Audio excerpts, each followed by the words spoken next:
ಇನ್ನು ಇಂದು ಉಡುಪಿಗೆ ಭೇಟಿ ನೀಡಿದ್ದ ಬಿಜೆಪಿಯ ರಾಷ್ಟ್ರೀಯ ಅಧ್ಯಕ್ಷ ಜೆಪಿ ನಡ್ಡಾ ಅವರು ಉಡುಪಿಯ ಬಿಜೆಪಿಯ ಬೂತ್ ಮಟ್ಟದ ಸಮಾವೇಶಕ್ಕೂ ಮೊದಲು ಉಡುಪಿಯ ಶ್ರೀಕೃಷ್ಣ ಮಠಕ್ಕೆ ಭೇಟಿಯನ್ನು ನೀಡಿದರು.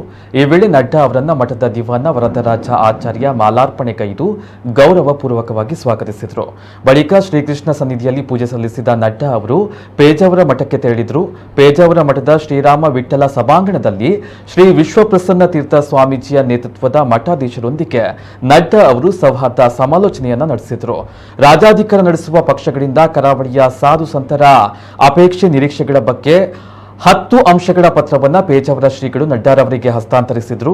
ಈ 10 ಅಂಶಗಳ ಬಗ್ಗೆ ಆದ್ಯತೆಯ ಮೇಲೆ ಗಮನ ಹರಿಸುವಂತೆ ವಜ್ರದೇಹಿ ಶ್ರೀ ಪುತ್ತಿಗೆ ಶ್ರೀ ಮುಡೇಬಿದ್ರೆ ಜೈನಮಠದ ಶ್ರೀಗಳು ಪೇಜಾವರ ಶ್ರೀಗಳು ವಿಷಯವನ್ನು ಮಂಡಿಸಿ ಅಪೇಕ್ಷೆಯನ್ನು ವ್ಯಕ್ತಪಡಿಸಿದರು. ಈ ಸಂದರ್ಭದಲ್ಲಿ ಪ್ರತಿಕ್ರಿಯಿಸಿದ ನಡ್ಡಾ ಅವರು ಉಡುಪಿಗೆ ಭೇಟಿ ಹಾಗೂ ಇಷ್ಟು ಜನ ಸಂತರೊಂದಿಗೆ ಸಮಾಲೋಚನೆ ನಡೆಸಿ ಧನ್ಯತೆ ಉಂಟಾಗಿದೆ. ಸಂತರ ಆಶೀರ್ವಾದ ಮಾರ್ಗದರ್ಶನಗಳೊಂದಿಗೆ ಬಿಜೆಪಿ ಯಾವತ್ತೂ ಮುನ್ನಡೆಯುತ್ತದೆ ಎಂದರು. ಪೇಜಾವರ ಶ್ರೀಗಳು ಸ್ಟಾಲು ಸಹಿತ ಗೋಪಾಲಕೃಷ್ಣನ ಕಂಚಿನ ವಿಗ್ರಹ ಫಲ ಮಂತ್ರಾಕ್ಷತೆ ನೀಡಿ ಆಶೀರ್ವದಿಸಿದರು. ಎಲ್ಲ ಸಂತರು ನಡ್ಡಾ ಅವರನ್ನ ಶಾಲು ಫಲ ಮಂತ್ರಾಕ್ಷತೆ ನೀಡಿ ಆಶೀರ್ವದಿಸಿದರು.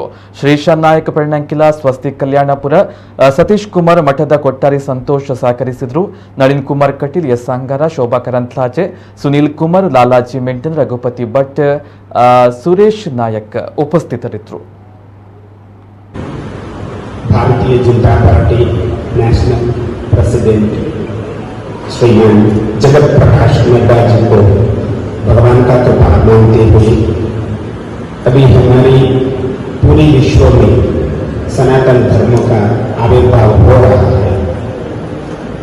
हम तो चाहते हैं समान नागरिकता संहिता पूरी देश पर चलाना चाहिए। अभी हम अच्छी तरफ का समय में है।